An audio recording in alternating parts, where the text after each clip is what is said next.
오늘 말씀은 에스더 2장에 있는 말씀을 보도록 하겠습니다. 에스더 2장 19절에서 3장 6절까지의 말씀입니다. 제가 가진 성경으로는 구약성경 752면에 있습니다. 구약성경 752면 에스더 2장 19절에서 3장 6절까지의 말씀을 저희가 함께 보도록 하겠습니다. 제가 다 읽고 3장 6절 마지막 구절만 한 목소리로 함께 읽도록 하겠습니다. 제가 2장 19절부터 봉독하겠습니다. 처녀들을 다시 모을 때에는 모르드게가 대궐문에 앉았더라. 에스더는 모르드게가 명령한 대로 그 종족과 민족을 말하지 아니하니 그가 모르드게의 명령을 양육받을 때와 같이 따름이더라. 모르드게가 대궐문에 앉았을 때에 문을 지키던 왕의 내시 빅단과 데레스 두 사람이 원한을 품고 아하수에로 왕을 암살하려는 음모를 꾸미는 것을 모르드게가 알고 왕후 에스더에게 알리니 에스더가 모르드게의 이름으로 왕에게 아른지라. 조사하여 실증을 얻었으므로 두 사람을 나무에 달고 그 일을 왕 앞에서 궁중일기에 기록하니라.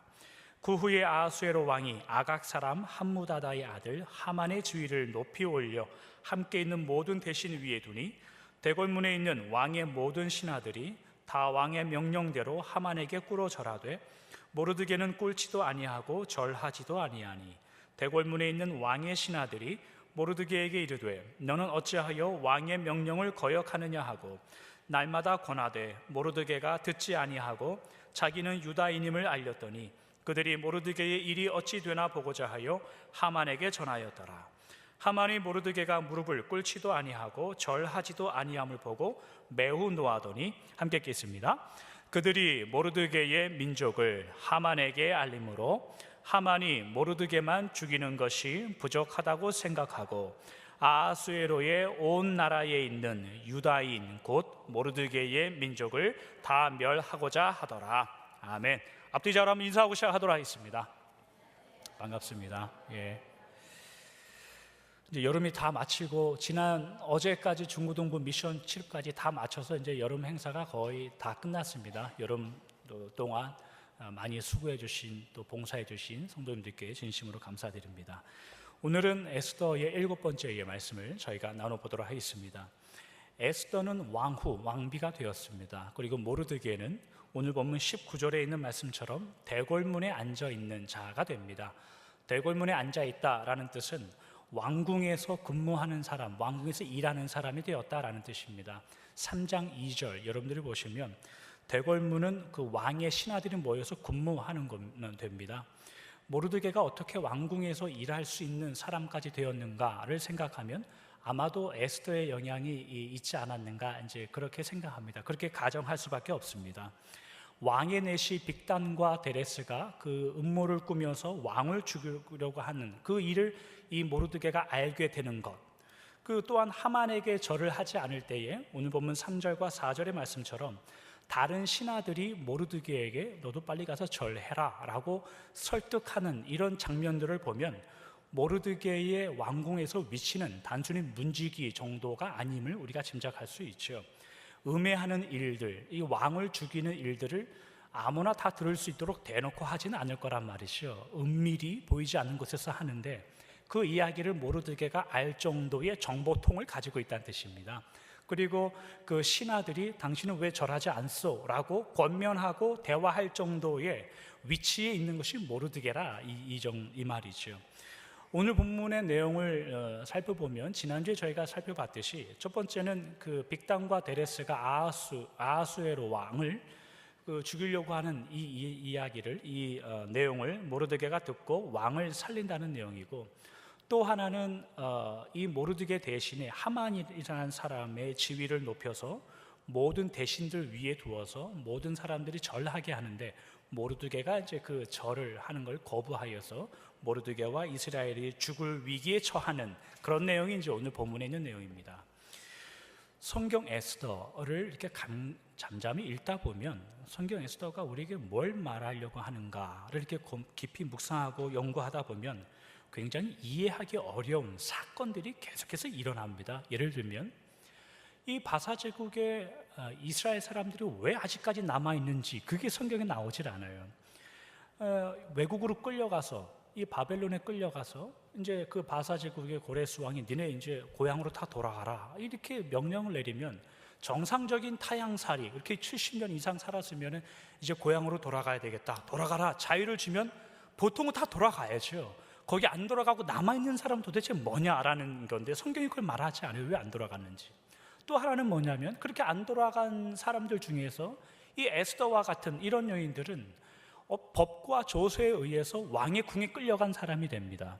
그러면 신약 성경에 나오듯이 바울과 실라 이런 분들이 그 감옥에 갇혀서 기도하고 찬성하였더니 우르릉쾅쾅 쉑쉑쉑해서 문이 열리고 뭐 옥문이 열려서 이렇게 갔더라 이런 기적이 안 나오고 오히려 그 제국에 끌려간 이 에스더라는 여인은 이거 뭐 얼떨결에 거기서 왕후가 되고 왕비가 된단 말이죠. 세상적인 관점에서 보면 축복일 수도 있고 은혜일 수도 있지만 우리가 지난주에 살펴봤듯이 믿음의 눈으로 보면 그녀는 이방인과 결혼한 신세가 되는 겁니다. 이방인 제사와 우상의 제물을 먹는데 동참할 수밖에 없는 그런 신세가 돼요. 그런 존재들은 하나님의 말씀에 의하면 죽여야 되는 하나님의 징계와 하나님의 저주가 언제든지 임할 수 있는 신세로 전락해 버리는 게 이 에스더의 이야기란 말이죠. 이 성경을 말씀으로 받는 우리가 이 에스더라는 성경을 보면 누구 한 사람, 어떠한 한 사건 이런 것들이 이렇게 연결되어서 일어나고 있는 하나님께서 주신 믿음과 하나님께서 주신 은혜를 가지고 있었더니 이러한 복을 받더라 라고 생각할 만한 일들이 일어나고 있지 않아요. 가만히 들여다보면 하나님이 숨겨져 있다는 뜻입니다. 그래서 그 종교개혁가 마틴 루터 이런 분들은 에스더라는 성경을 읽으면서 이게 과연 성경에 포함되어야 되는 성경인가 굉장히 심각한 고민을 했다고 해요. 그리고 우리가 잘 아는 존 칼빈 이런 분들이 있잖아요. 이런 분들은 칼빈은 일평생 동안 한 번도 에스더 성경 본문을 가지고 설교한 적이 없답니다. 그리고 칼빈의 성경 주석을 많이 썼는데 에스더 성경은 칼빈이 쓴 주석서에 없어요. 그것처럼 에스더라는 성경을 가만히 보면 하나님의 은혜와 하나님의 역사라는 게 굉장히 감추어져 있습니다. 읽다 보면 하나님 왜 이렇게 이야기가 흘러갑니까? 라는 내용들이 계속 나온단 말이죠. 어떤 믿음과 신앙을 가진 예상, 기대, 그 예상과 기대에 따르는 부흥, 또 부흥의 그 믿음으로 따라갈 때에 하나님께서 보호하시고 기적을 베푸시는 어떤 일들이 연결되어서 일어나지 않아요. 그만큼 숨겨져 있다는 뜻이에요. 오늘 본문도 마찬가지예요, 여러분. 모르드게가 대궐문에 앉았다가 이 왕을 죽이려는 신하들의 그 내용을 듣고 왕을 살리는 내용입니다. 근데 이 내용이 오늘 보면 23절에 있는 말씀처럼 그냥 흐지부지하고 끝난 게 아니라 왕중, 궁중 일기에 기록하라고 왕이 명령을 내립니다. 서기관이 왕 몰래 가서 그냥 이렇게 쓴 게 아니라 23절에 보면 왕 앞에서 기록했다라고 기록해요. 그러니까 그만큼 굉장히 위대하고 큰 일로 이 일이 진행되고 있단 말이죠. 이스라엘 백성들이나 아니면은 오늘날 우리가 성경에 있는 우리들이 이런 본문들을 읽을 때 어떤 기대하는 것들이 있어요. 어떤 게 되냐면 에스더가 왕비가 되었다. 모르드게도 굉장한 그 왕을 살려내는 업적, 큰 일을 했다라고 생각하면 이제는 에스더도 왕비가 되고 모르드게도 이제 높은 지위에 올라가지 않겠는가. 이제는 이스라엘 백성들이 외국 나라, 이방인 나라에서 살지만 비록 그럼에도 불구하고 이제는 편안히 살 수 있지 않는가라는 어떤 기대와 예상을 한단 말이죠. 당황스러운 건 뭐냐면 오늘 보면 3장 1절에 우리가 보는 바와 같이 누가 왕에게 높임을 받느냐면 우리가 지난주에 살펴본 느닷없이 하만이라는 사람이 등장한단 말이죠. 하만이라는 사람이 모든 신하들보다 높은 위치에 되는 그런 프로모션을 받는단 말이에요. 당연히 상급을 받아야 하는 모르드게는 그 이유와 아무런 그 배경이 기록되지 않은 채 상급을 받는 거에서 빠져 있습니다. 그리고 하만이라는 자는 아무런 이유와 그 목적 그런 것이 기록되지 않은 채 그냥 상급을 받는 사람으로 나와요. 나중에 이 두 사람의 관계 때문에 이스라엘 모든 유대인들이 다 멸절을 당해야 되는 그런 위기까지 이제 사건이 발달하게 된단 말이죠. 예상, 기대, 우리가 믿음이라는 것을 가지고 추측해낼 수 있는 어떤 결과들, 그러한 것들이 에스더 성경에는 등장하지 않아요. 오늘은 저희가 그걸 한번 생각해 보려고 합니다. 왜 정당한 이유, 정당한 조건들이 있으면 하나님의 정당한 반응들이 일어나지 않는가? 특별히 우리의 성도들, 오늘날 살아가는 우리들에게도 그러한 일이 일어나지 않는가가 늘 고민이 되고 질문거리로 나오는 거죠. 오늘 본문의 모르드게의 입장에 우리가 만약 서 있다면 이건 굉장히 억울한 일입니다. 하나님의 성실, 하나님이 자녀들을 돌보아 주신다는 그 은혜라는 것이 도대체 모르드게의 인생에 있어서는 언제 드러나야 되는가? 지금이 정당한 거죠. 정당한 이유가 있으니까 그렇게 인정받고 높아져야 되는 상황인데 그렇지 않더라 이거죠. 여러분들은 어떻습니까? 우리도 마찬가지죠. 사실 굉장히 억울한 인생을 살아가는 겁니다. 하나님께 믿음으로 기도하고 우리의 신앙을 지키기 위하여 노력하고 하나님께 의지하고 기대도 우리가 생각하는 길대로 우리가 이끌어지지 않는다는 것을 늘 배우지 않습니까? 그게 이제 성도들의 인생이죠. 거기서 하나님을 향하여 아쉬워하는 거죠. 불만을 갖기도 하고 하나님 서운합니다. 이제 그런 이야기를 하기도 하는 거죠. 우리는 왜 서운해하고 왜 하나님께 아쉬워하고 이 에스더 성경이 숨겨져 있는 하나님의 은혜를 어떻게 우리가 오해하며 왜 그렇게 살아갈까요? 곰곰이 생각하면 제가 내린 결론은 하나입니다. 하나님이 성도들을 이끌어 가시는 그 은혜라는 것을 우리는 우리 관점에서 생각합니다.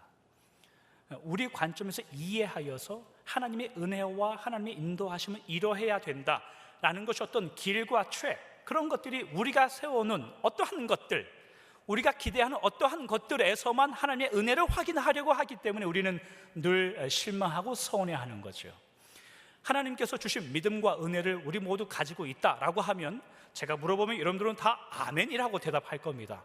그래서 묻지 않을 겁니다. 우리는 믿음을 다 가지고 있습니다. 그러나 믿음만을 가지고 우리는 만족하여 살지 않습니다. 그 유명한 찬송 있잖아요. 복음성가 사람을 보며 세상을 볼 때 만족함이 없었네.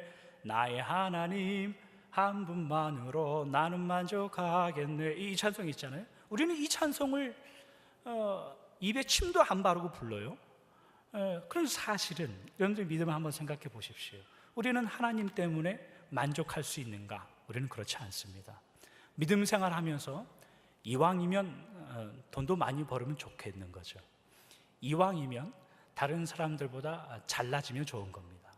이왕이면 다른 사람들보다 건강하면 좋은 겁니다. 그러나 그렇지 못한 것을 저와 여러분들이 일평생을 통해서 경험하는 거죠. 그래서 아쉬워하는 겁니다. 우리가 언제 다른 사람보다 잘나 본 적 있습니까? 저 같은 경우는 별로 없습니다. 그래서 아쉬워하는 거죠. 억울해하고. 그러나 여러분 잊지 마시기 바랍니다. 성경 에스더가 끝까지 감추고 있는 것, 성경 에스더가 끝까지 우리에게 숨기고 있는 하나님의 은혜라는 것은 성도들이 언제 넉넉하고 언제 넘치는가, 그것을 우리가 가진 정당한 이유와 정당한 결과에서 찾아내지 말라고 해서 우리에게 요구합니다. 우리가 언제 넉넉할 수 있는가는 하나님이 우리와 함께 하시고 하나님께서 우리를 위해서 수고하시는 그 하나님의 수고에 우리가 붙잡혀 있다는 것을 확인하여 거기서 넉넉해져라 라고 이야기합니다. 그게 성경 에스더가 말하는 바입니다. 로마서 4장으로 가서 우리가 이것을 한 번 더 확인해 보도록 하겠습니다. 로마서 4장 6절에서 8절에 있는 말씀입니다. 일한 것이 없이 하나님께 의로 여기심을 받는 사람의 복에 대하여 다윗이 말한 바, 불법이 사함을 받고 죄가 가리어짐을 받는 사람들은 복이 있고 주께서 그 죄를 인정하지 아니하실 사람은 복이 있도다 함과 같으니라. 여러분들이 로마서 4장을 보시면 로마서 4장의 내용은 믿음으로 의롭게 된다라는 것에 대해서 이제 설명해 주는 장입니다. 믿음을 설명하기 위해서 로마서 4장은 아브라함이 등장합니다. 아브라함이 가졌던 믿음, 믿음의 조상, 믿음의 아버지가 되기 위하여 아브라함을 꺼내는 이유는 아브라함이 가졌던 믿음이라는 것이 그가 믿음의 조상이 되는 것의 조건이 되었다라고 로마서 4장이 말하지 않습니다. 로마서 4장에 나오는, 특별히 여러분들 4장 5절을 여러분들 한번 보시면 거기서는 믿음이라는 것은 뭐냐면 경건하지 않은 아브라함을 의롭다고 여겨주신 하나님의 은혜, 그것을 믿음이라고 합니다. 그 이후에 나오는 두 번째로 예로 나오는 인물은 누구냐면 화면에 있는 다윗이에요. 일한 것이 없다라고 이제 화면에 적혀 있는데, 일한 것이 없다는 말은 의롭게 여겨줄 만한 그런 조건이 하나도 없다라는 뜻입니다. 그럼에도 불구하고 하나님께서 의롭다고 칭해 주시고 여겨 주시는 그 사람들이 받는 복에 대해서 다윗이 뭐라고 이야기하냐면, 불법이 사함을 받고 죄가 가려진 자들, 그래서 주께서 그 죄를 인정하지 않는 자들은 복이 있다라고 이야기하는 거죠. 다윗이 지금 하는 이 말이 어디에 기록되어 있냐면 시편 32편에 있는 말씀이에요. 사실은 시편 32편 1절에서 4절에 있는 말씀입니다. 허물의 사함을 받고 자신의 죄가 가려진 자는 복이 있도다. 마음에 간사함이 없고 여호와께 정죄를 당하지 아니하는 자는 복이 있도다. 내가 입을 열지 아니할 때에 종일 신음함으로 내 뼈가 쇠하였도다. 주의 손이 주야로 나를 누르시오니 내 진액이 빠져서 여름 가뭄에 마름같이 되었나이다. 로마서 4장에 일한 것이 없이 하나님께서 의롭다고 여겨주시는 그 일에 대해서 다윗의 고백을 예를 들어서 설명하는데, 이 다윗의 고백은 시편 32편에 있는 말씀이에요. 그리고 이 시편 32편에 있는 기록은 이 배경이 어디냐면 사무엘하 11장과 12장에 있는 내용이에요.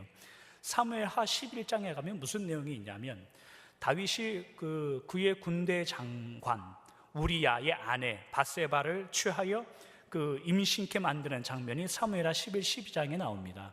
어느 날 이스라엘과 암몬이란 나라가 이제 두 나라가 전쟁을 하게 되는데, 그 다윗이 그 신하들 군인들만 내보내죠. 그리고 자기는 이제 궁에 머물러 있다가 우연히 우리야의 아내 밧세바를 보고 취해서 임신케 하는 이제 일이 나오는 거죠.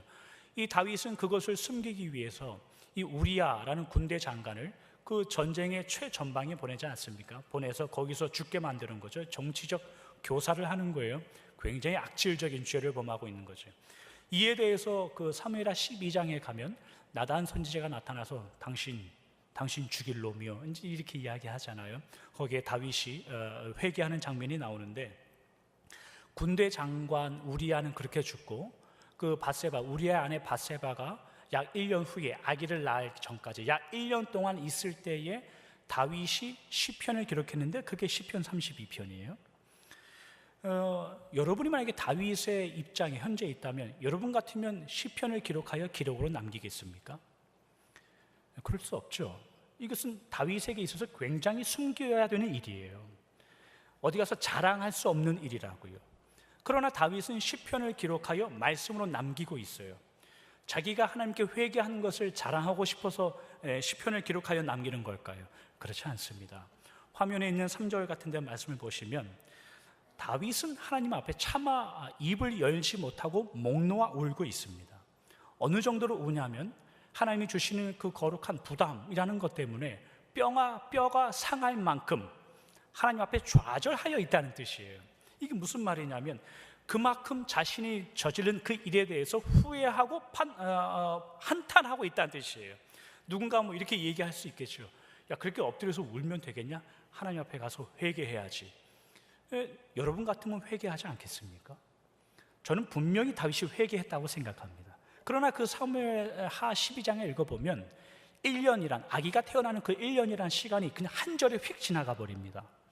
그 한 절에 나와 있는 그 1년이란 기간 동안 시편 32편에 다윗은 끊임없이 한탄하고 눈물로 주 앞에 기도합니다. 그러나 그 1절로 휙 지나가는 이유는 하나님이 잠잠했다는 뜻이에요.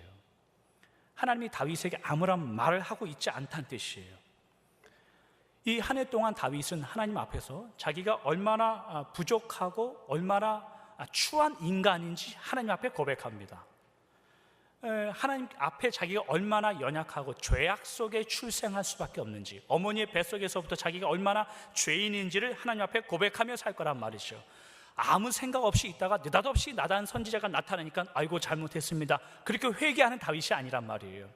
그렇게 하나님께 매달리고 부여 달려도 하나님이 아무 말 하고 있지 않다가, 그러다가 나단 선지자가 12장에 나타나서 이야기합니다. 당신 죽을 놈이요, 이런 말을 해요.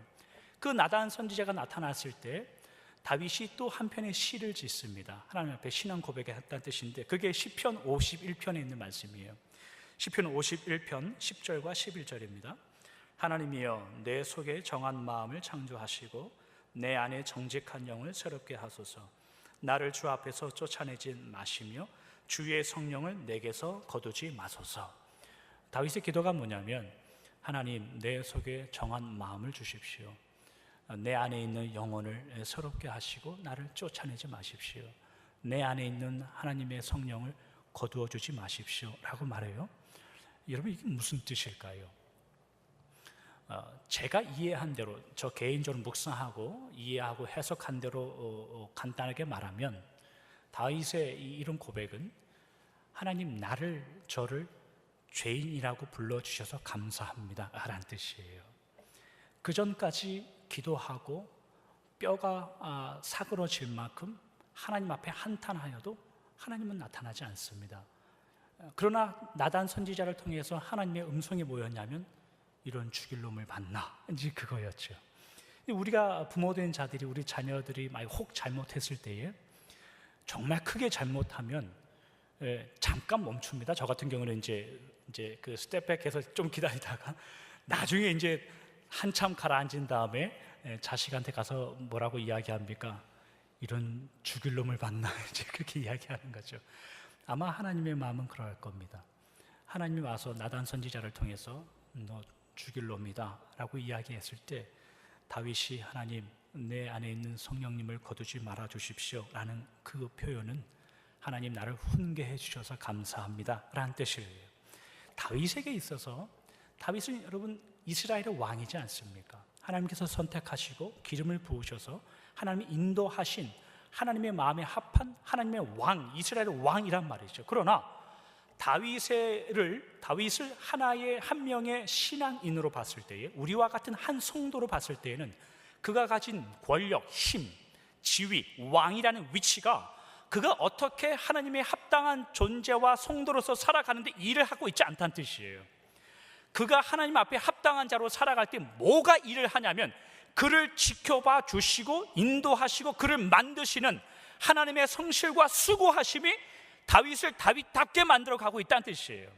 로마서 4장으로 돌아와서 다시 한번 생각해 보도록 하죠. 아무런 조건 없이 우리를 사랑하시는, 우리를 의롭게 바라봐 주시는 하나님의 은혜에 대한 설명으로 아브라함과 다윗이 예로 들고 있습니다. 아브라함과 다윗의 공통점은 뭘까요, 여러분? 로마서 4장이 신앙의 모델과 모범으로서 우리에게 본받으라고 아브라함과 다윗이 등장하고 있지 않다는 뜻입니다. 그들의 인생과 그들의 수준이 남달라서 너희들도 그 사람들을 보고 따라가라 라고 하여서 아브라함과 다윗이 예로 나오고 있지 않다는 뜻이에요. 왜 아브라함과 다윗이 로마서 4장에 예로 나오냐면, 아브라함이나 다윗이나 우리들이나 다 거기서 거기다라는 거죠. 왜 거기서 거기를 성경이 강조하냐면, 상황에 타협하고 현실에 내몰리면 곤란하고 도망가 버리고, 바람이 이렇게 불면 저쪽으로 가고 저렇게 불면 이쪽으로 가는 그 수준이나 이거죠. 그러나 아브라함과 다윗의 인생을 보면 그들의 인생의 마지막이 어떻게 결론 나냐면, 하나님께서 복으로 인도해 주시고 하나님의 사람으로 하나님의 성실이 그들을 어떻게 함께하고 축복했는가를 보여주는 모델로서 등장하고 있다는 뜻이에요. 그게 아브라함과 다윗이 등장하는 이유입니다. 하나님께서 아브라함과 다윗을 이렇게 만들어 가실 때에, 여러분, 이 과정이 정당해 보이십니까? 제 생각에는 정당해 보이지 않습니다. 왜냐하면 이유와 조건들이 아브라함과 다윗에게 있지 않기 때문입니다. 그들은 하나님께서 이렇게 위대한 믿음의 사람들로, 믿음의 거목으로 만들어 주실 때에 그들에게 있었던 아무런 이유와 근거들이 없습니다. 하나님께서 그들을, 아브라함과 다윗을 대우하실 때는 옳고 그름으로 다가가셔서 채점하지 않으셨습니다. 어떻게 다가가셨냐면, 하나님 아버지와 자녀라는 신분으로 그들에게 다가가셨습니다. 그것이 하나님께서 자녀들을 이끄시는 방법이죠. 오늘 본문 에스더 2장을 한번 다시 돌아와서 생각해 보죠. 오늘 본문에 나오는 모르드게를 생각하면 어떨까요, 여러분? 굉장히 억울한 사람입니다.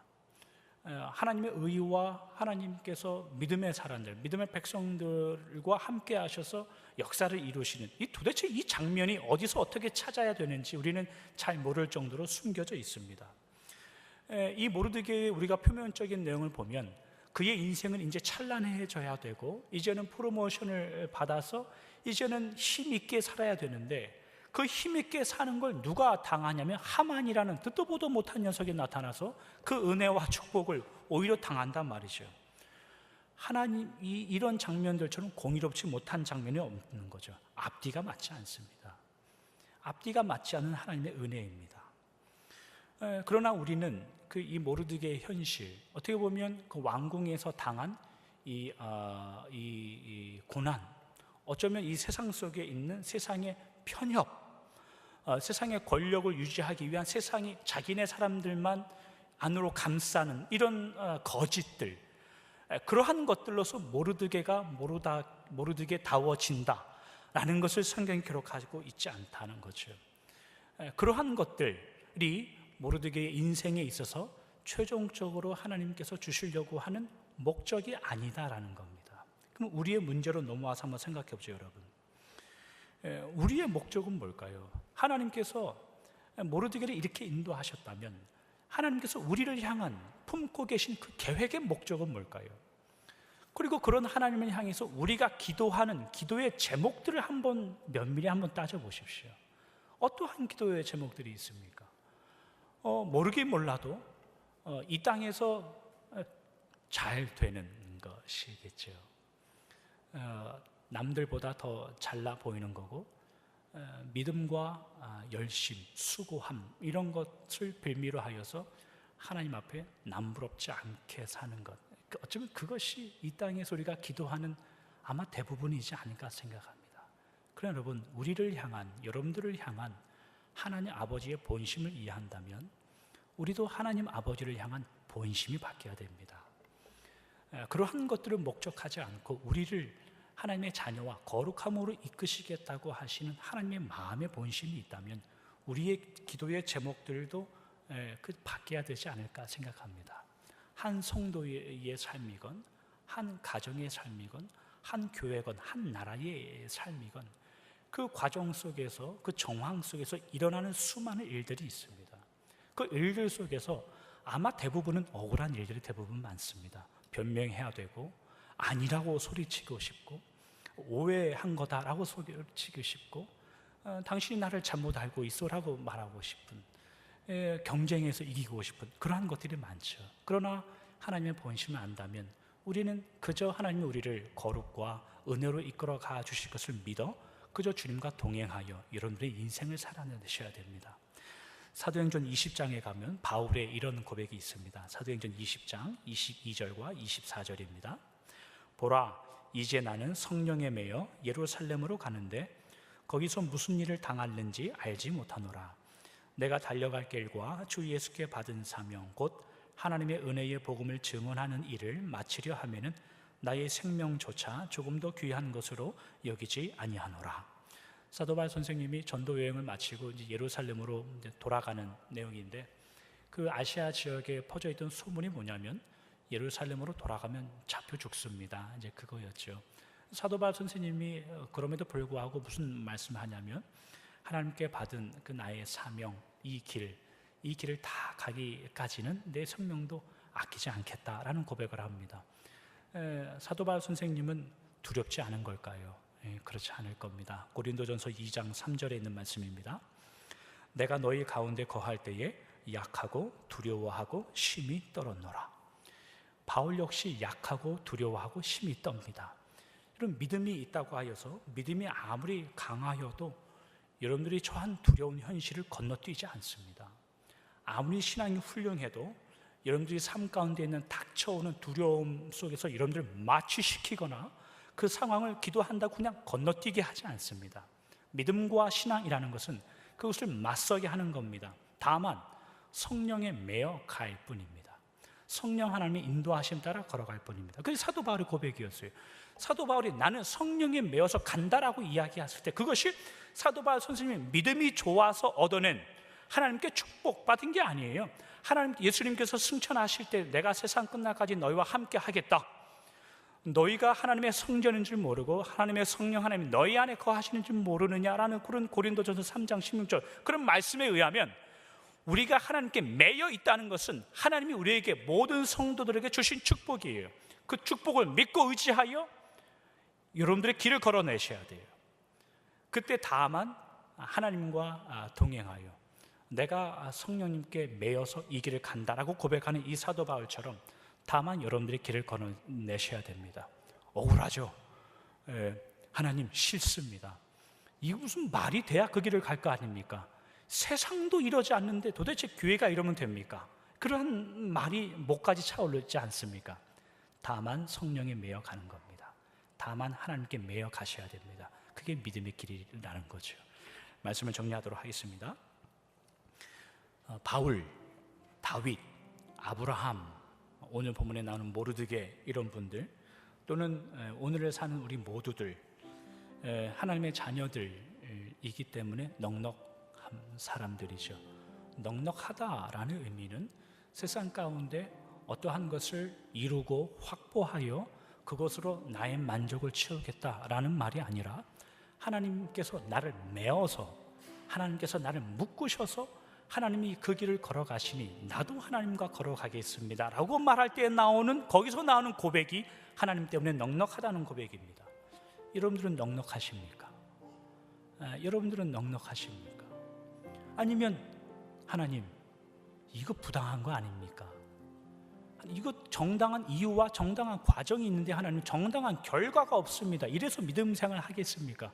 라는 길을 걷지 않습니까? 우리가 하나님과 매여 있다는 것을 여러분 놓치지 마시길 바랍니다.